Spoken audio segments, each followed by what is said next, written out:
रूसी सेना ने मारियापोल के आर्ट स्कूल को बनाया निशाना। आर्ट स्कूल में 400 शरणार्थी ले रहे थे शरण। 130 लोगों का किया गया रेस्क्यू। रूस की सेना का बड़ा दावा, यूक्रेन में आधुनिक हाइपरसोनिक मिसाइल किंजल से किया हमला। यूक्रेन के दक्षिण पश्चिम इलाके में हमला हुआ। रूस ने लड़ाई में पहली बार यूक्रेन के खिलाफ हाइपरसोनिक मिसाइल का इस्तेमाल किया है। मिसाइल ने टारगेट को ध्वस्त किया। रूसी रक्षा मंत्रालय के प्रवक्ता ने कहा कि मिसाइल ने यूक्रेन की सेना के अंडरग्राउंड हथियार डिपो को उड़ाया है। रूस ने किसी लड़ाई में पहली बार किंजल मिसाइल का इस्तेमाल किया है। रूस ने मिसाइल को मिग-31 के लड़ाकू विमान से दागा है। यूएस यूक्रेन के युद्ध के बीच 25वें दिन भी भीषण जंग जारी है। कीव, खार्किव, माइकोलेव में ताबड़तोड़ बमबारी की जा रही है। खंडर में तब्दील हुए बड़े बड़े शहर। पुतिन ने परमाणु युद्ध की ओर बढ़ाया कदम। न्यूक्लियर वॉर इवैक्यूएशन ड्रिल को आदेश दिया। सैन्य अधिकारियों ने ड्रिल में हिस्सा लेने की बात कही। न्यूक्लियर वॉर के खतरे के बीच राष्ट्रपति पुतिन ने अपने परिवार को साइबेरिया भेजा। सुरक्षा के लिहाज से पुतिन ने लिया फैसला। परमाणु युद्ध के संकेत दे रहे हैं पुतिन का यह फैसला। रूसी रक्षा मंत्रालय ने शेयर की यूक्रेन पर हमले की तस्वीर। फाइटर के कॉकपिट से बनाया बमबारी का वीडियो। रूसी प्लेन के कॉकपिट से और भी तस्वीरें ली गई हैं। यूक्रेन की सड़कों पर दौड़ रहे हैं टैंक और मिलिट्री गाड़ियों की तस्वीर भी जारी की गई है। यूक्रेन पर तोप से बम बरसा रहा है रूस। रिहायशी इलाके में बनाया गया निशाना। सामने आई हमले की तस्वीरें। यूक्रेन की राजधानी कीव पर कब्जे की जंग। रूसी हमले में अब तक 228 लोगों की मौत।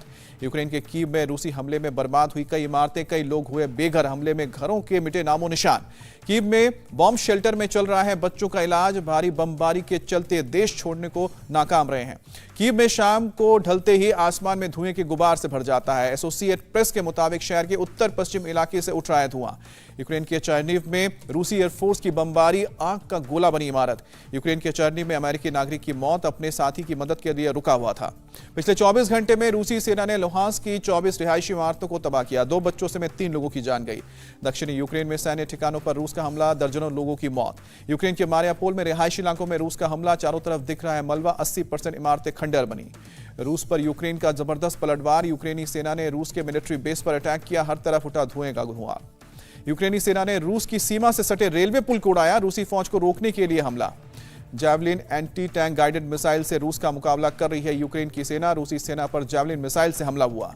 यूक्रेन पर रूस के हमले को लेकर संयुक्त राष्ट्र मानवाधिकार की रिपोर्ट, युद्ध में अब तक 64 बच्चों की साथ ही साथ 847 लोगों की जान गई है। 1399 लोग इसमें घायल हुए हैं। यूक्रेन के राष्ट्रपति जेलेंस्की ने मारियोपोल में रूसी हमले की निंदा की। कहा कि इतिहास में दर्ज किया जाएगा मारियोपोल की घेराबंदी। जेलेंस्की ने फिर की शांति से हल निकालने की अपील।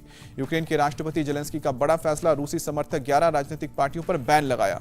अमेरिका के रक्षा सचिव ने यूक्रेन पर रूस के हमले की निंदा की। रूसी हमले को करतूर बताया। यूक्रेन में जारी युद्ध पर चीन का बयान, कहा कि शांति से समाधान चाहता है, किसी भी बाहरी दबाव में नहीं करेंगे स्वीकार। यूक्रेन के एयर स्पेस की सुरक्षा कर रही है ब्रिटिश सेना। ब्रिटिश रक्षा मंत्रालय ने कहा कि यूक्रेन के एयर स्पेस पर काबू पाने में नाकाम रहा है रूस। पीएम मोदी से मुलाकात के बाद बोले जापान के पीएम, यूक्रेन पर रूस के हमले से हिली अंतर्राष्ट्रीय व्यवस्था की जड़ें। बातचीत से निकलना चाहिए समाधान। पोप फ्रांसिस ने रोम के वेटिकन हॉस्पिटल में जाकर यूक्रेन से आए बच्चों से मुलाकात की। अस्पताल में 19 बच्चों का इलाज किया जा रहा है। पोलैंड पहुंचे अमेरिकी अधिकारी, रूस के खिलाफ यूक्रेनी सेना की मदद करने की अपील की। पोलैंड के शरणार्थियों कैंपों का भी दौरा किया। रूसी हमले के बीच घर वापसी कर रहे हैं यूक्रेन के शरणार्थी। पोलैंड में रेलवे स्टेशन के बाहर लगी लोगों की भीड़। पोलैंड से वापस यूक्रेन के लवीव लौटी यूक्रेनी महिला, कहा कि एक सिपाही हूं, देश की खातिर लड़ूंगी। पोलैंड में काम करती है महिला। पोलैंड की राजधानी वार्सा में लंबी लाइनों में लगे यूक्रेन से आए शरणार्थी पोलैंड में रहने के लिए आईडी मिलने का कर रहे हैं इंतजार। यूक्रेन पर रूस के हमले जारी, हजारों लोगों ने मारियापोल में शरण ली। शनिवार को पहुंचे 4000 से ज्यादा लोग। यूक्रेन के मारियापोल से लगातार रेस्क्यू ऑपरेशन भी जारी। करीब 800 लोगों को सुरक्षित बाहर निकाला गया। इसमें से कई लोग स्कूल में फंसे थे। यूक्रेन के पुलिस अधिकारी की अमेरिका और फ्रांस के राष्ट्रपति से अपील, लड़ाई के लिए जल्द से जल्द और भी आधुनिक डिफेंस सिस्टम दें। यूक्रेनी पुलिस अधिकारी ने बाइडेन को वादा दिलाया याद, कहा कि आपने हमें मदद का भरोसा दिया था, लेकिन हमें जो मिला वो काफी कम है। पुलिस अधिकारी ने बाइडेन और मैक्रोन से कहा कि हमारा शहर सीरिया बनने की कगार पर है। शहर की इमारतें नष्ट हो चुकी हैं। मारियापोल के अधिकारी ने कहा कि हमारे शहर के आम नागरिकों की रक्षा करें, पीड़ितों और महिलाओं बच्चों को शरण मिले। बेलारूस के स्थानीय लोगों का दावा, यूक्रेन में रूसी सैनिकों की मौत की संख्या को छिपाया जा रहा है। रात में ट्रेन में भरकर भेजे जा रहे हैं सैनिकों के शव। रूसी सेना ने मारियापोल में रेस्क्यू की बसें रोकी, लोगों को खाना पीना देने से इनकार किया। भारत की मिशनरीज ऑफ चैरिटीज की कुछ नन यूक्रेन में पीड़ितों की मदद कर रही है। एमओसी की सिस्टर जोसेफ बोली, हमारी 5 बहनें कीव में लगातार लोगों की सेवा में जुटी हैं। यूक्रेन में रुके लोगों की मदद के लिए काम कर रही हैं। कई संस्थाएं राशन और खाने पीने का सामान दिया जा रहा है। यूक्रेन के लवीव में आम नागरिक ले रहे हैं युद्ध की ट्रेनिंग, हथियार चलाना और फर्स्ट एड लेना सीख रहे हैं। कीव में माता पिता के इंतजार में सरोगेट बच्चे, यूक्रेन में जारी युद्ध के चलते दूसरे देशों में नहीं जा पा रहे हैं लोग, नर्स कर रही हैं बच्चों की देखभाल। लीव में यूक्रेनी झंडे और सेना का टैटू बनवा रहे हैं लोग। टैटू आर्टिस्ट ने कहा कि यूक्रेनी सेना की मदद के लिए दिया गया है कमाई का 70% हिस्सा। इटली पहुंची यूक्रेन की 2 महिलाएं, एक शख्स ने की महिलाओं की मदद, कुछ समय के लिए घर में रहने की इजाजत भी दी।